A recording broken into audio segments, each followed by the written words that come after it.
Bonjour et bienvenue sur Couleur Papier. Je vous retrouve aujourd'hui pour un nouveau projet créatif et il s'agit d'une petite boîte comme celle-ci, décorée avec une petite théière. En fait, il s'agit du projet que j'ai échangé avec mes amis collègues lors de notre convention Stampin' Up qui s'est tenue le week-end dernier. J'y avais mis à l'intérieur un petit sachet de thé, évidemment, vous l'aurez compris, et puis une petite douceur au chocolat pour faire bonne mesure. Donc la petite boîte s'ouvre comme ceci.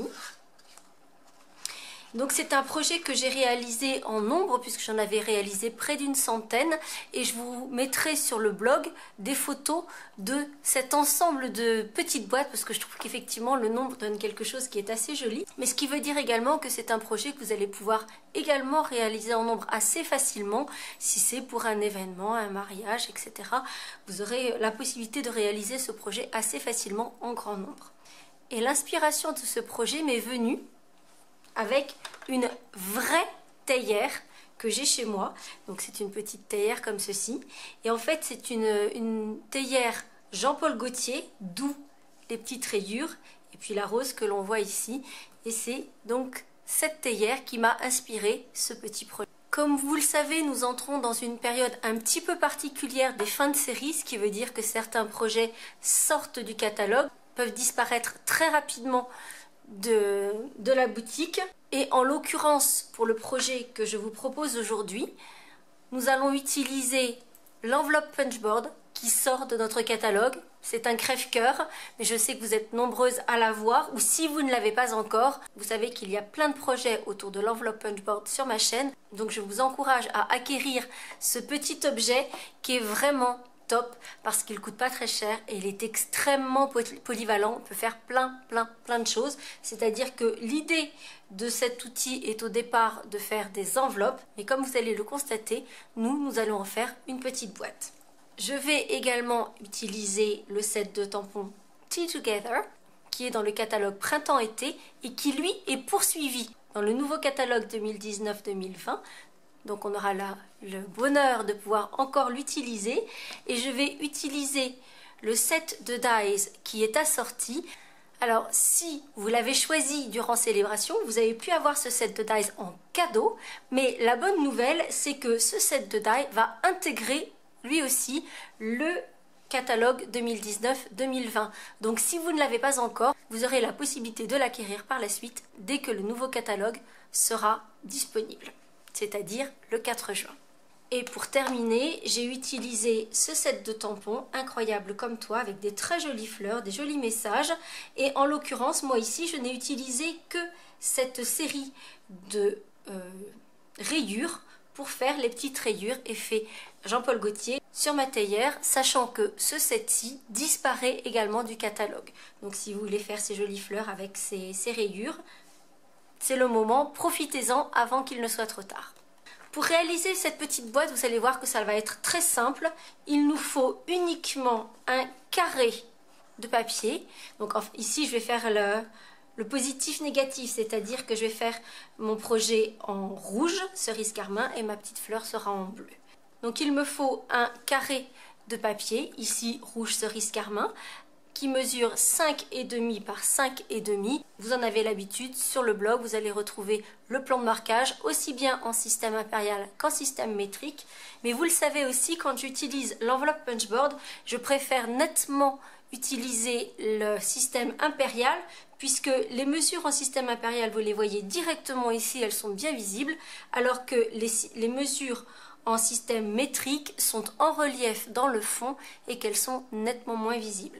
Alors il y a des moyens, des astuces pour les faire ressortir davantage, mais je trouve quand même que c'est beaucoup plus simple d'utiliser le système impérial, d'autant que c'est clairement écrit noir sur blanc.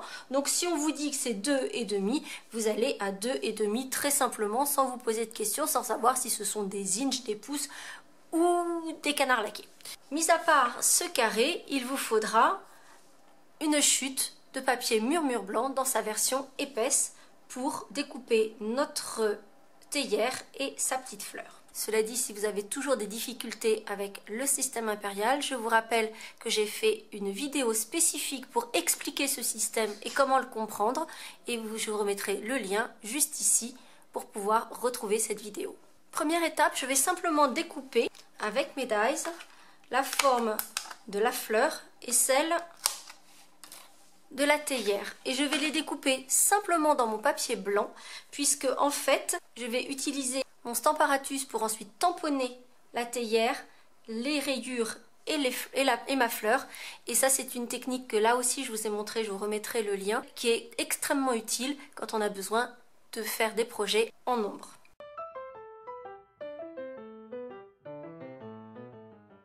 Comme je vous l'indiquais, je vais donc utiliser mon Stamparatus pour tamponner ma petite fleur et la théière, mais également pour tamponner les rayures. Par contre, pour tamponner les rayures, en fait, vous voyez que mon tampon ne vient pas sur l'extérieur de la découpe, simplement parce que j'ai fait un petit masquage qui va me permettre justement de masquer cet extérieur et que les rayures ne se retrouvent que sur cette partie-là. Ça ne vient pas non plus sur l'anse ici de ma théière.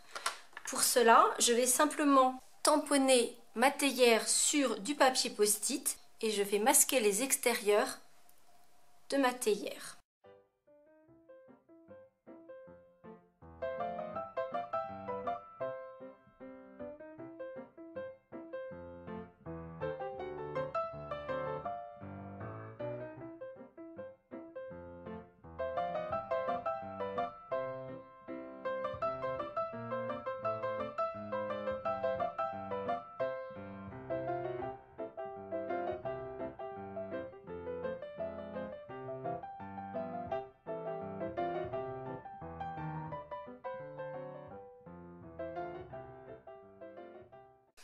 Avant de procéder à la confection de ma boîte proprement dite, je vais d'abord décorer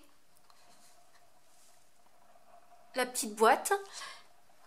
Et comme vous le voyez ici, j'ai fait des petites fleurs. Ce sont les mêmes fleurs que celles qui va décorer le devant de ma boîte et je les ai tamponnées de façon aléatoire sur l'intégralité de mon papier avec de l'encre craft blanche.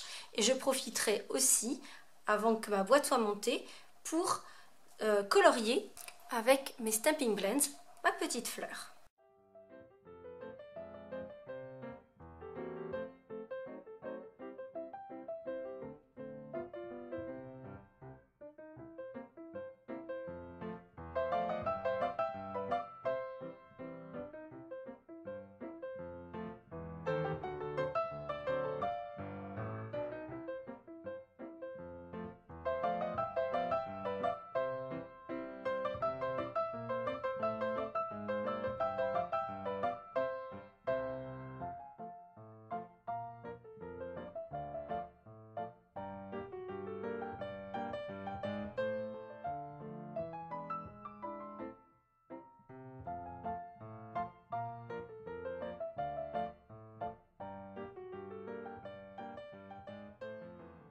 J'ai maintenant ma théière, ma petite fleur bleue qui viendra ensuite sur la théière et le fond de ma boîte qui est décoré avec ces petites fleurs blanches sur le fond cerise carmin. Comme vous avez pu le voir, j'ai également posé un petit bijou perle au centre de ma fleur. Petite précision que je ne vous avais pas dite au moment où j'ai tamponné les rayures de ma théière, c'est que ce tampon étant en résine, j'ai la possibilité de lui donner une petite forme arrondie, ce qui n'est pas le cas. Comme vous pouvez le voir sur le tampon, les lignes sont relativement parallèles, on va dire, et rectilignes. Elles ne sont pas du tout incurvées, mais comme c'est un tampon résine, j'ai pu lui donner cette forme incurvée en le plaçant sur mon Stamparatus pour que ça vienne suivre le motif et la forme de ma théière. Et je vais pouvoir à présent monter ma boîte. Donc comme je vous le disais, je l'ai réalisé avec l'enveloppe punchboard. J'ai fait tout mon marquage sur l'envers de mon papier, ce qui me permet de m'assurer, si mon tamponnage n'est pas complètement sec, que le marquage ne vienne pas faire baver mon tamponnage. Donc sur l'envers, et je vais marquer mon papier d'abord à 2/3/8. Donc je place l'angle de mon papier à 2/3/8. Je perfore et je marque. Puis je me déplace à 3 3/4. Je perfore et je marque à nouveau. Et sur les 3 autres côtés, en fait, je vais placer les lignes de marquage que je viens de faire dans la continuité du guide de l'outil. Je ne regarde même plus la graduation, je me place simplement dans la continuité et je perfore et je marque sur chaque côté.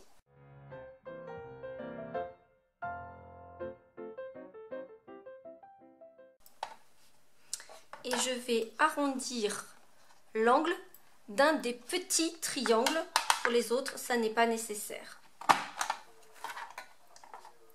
Avant de mettre en forme ma boîte, je vais devoir procéder à quelques petites découpes. Et en l'occurrence, donc vous voyez qu'on a 2 grands triangles de part et d'autre et 2 petits triangles sur les côtés opposés. Donc du côté où on a nos petits triangles, on va couper juste les parties qui sont ici, dans l'alignement de ces petits triangles, et on va enlever l'épaisseur de la ligne de marquage.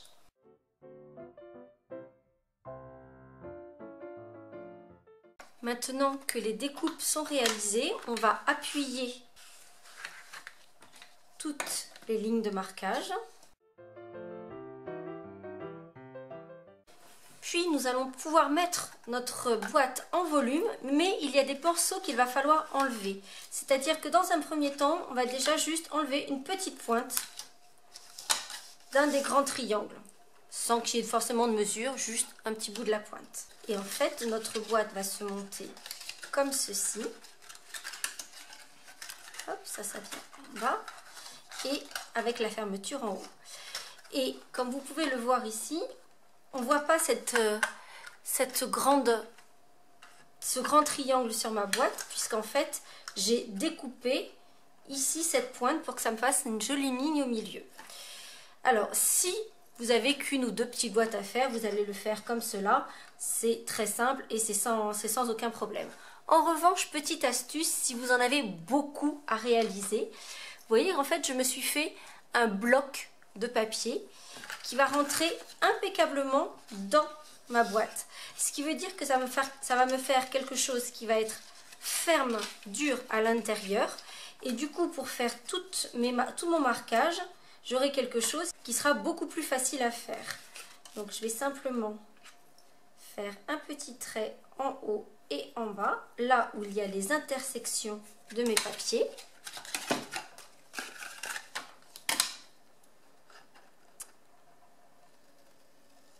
Couper le long de ces 2 petites marques.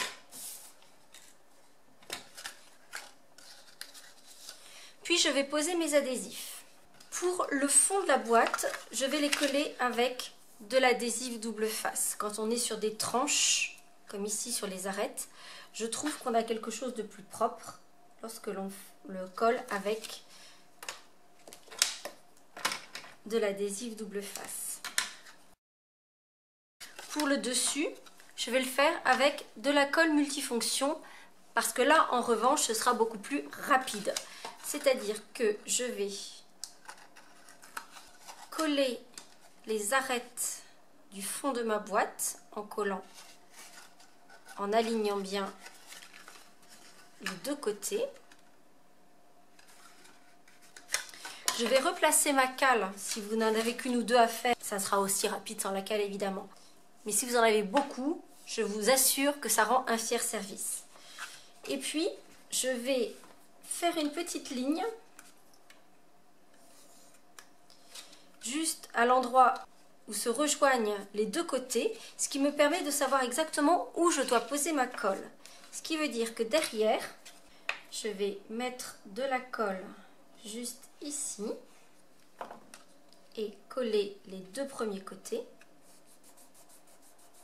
Vous voyez ici en fait le fait d'avoir ma colle, d'avoir ma cale, je peux appuyer sans aucun problème. Si je n'ai pas la cale, je vais mettre mes doigts dessous pour être sûr de pouvoir appuyer sans que ce soit dans le vide. Et puis je vais poser de la colle sur la partie à l'intérieur de la petite marque au crayon que je me suis faite et rabattre le 2e volet. Et ma petite boîte est finalisée. Maintenant, je vais placer mon ruban.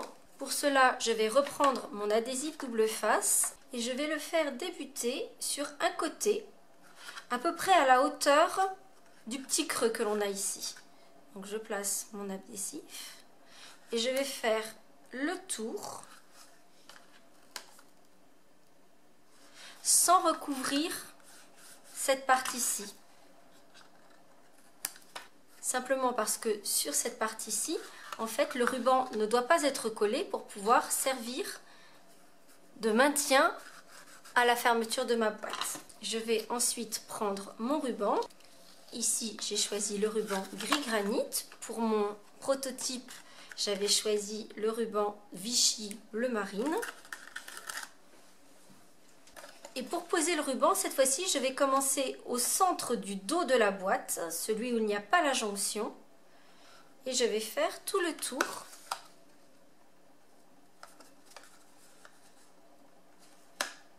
de ma petite boîte, de façon à ce que la jonction des deux rubans se retrouve sur la partie qui est pleine, où il n'y a pas l'ouverture. Ce qui me permet de fermer ma petite boîte comme ceci. Dernière étape, je vais placer ma théière et sa petite fleur en couvrant la jonction entre mes deux rubans, puisque la théière va venir comme ceci devant. Et là, je le fais simplement avec de la colle multifonction. En revanche, la petite fleur, je viendrai la poser avec un dimensional pour que ça lui donne un petit peu de relief.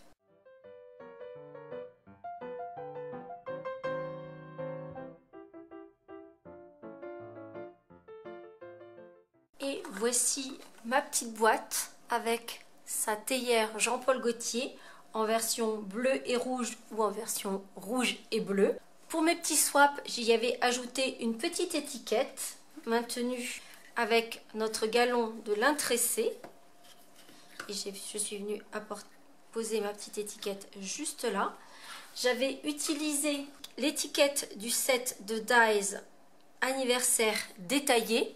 Et je vous mettrai dans la liste des courses aussi bien ce set de dies que le set de tampons d'où provenait le petit message Profite que j'avais également utilisé, puisque je suis sûre que vous allez voir sur mes photos qu'il y aura cette petite étiquette avec ce message. J'espère que cette petite boîte théière Jean-Paul Gaultier vous aura plu. Si c'est le cas, vous n'hésitez pas à mettre un petit pouce en l'air. Je vous donne rendez-vous sur le blog pour retrouver toutes les informations sur les articles de fin de série et je vous dis à très vite pour de nouvelles aventures créatives. À très bientôt.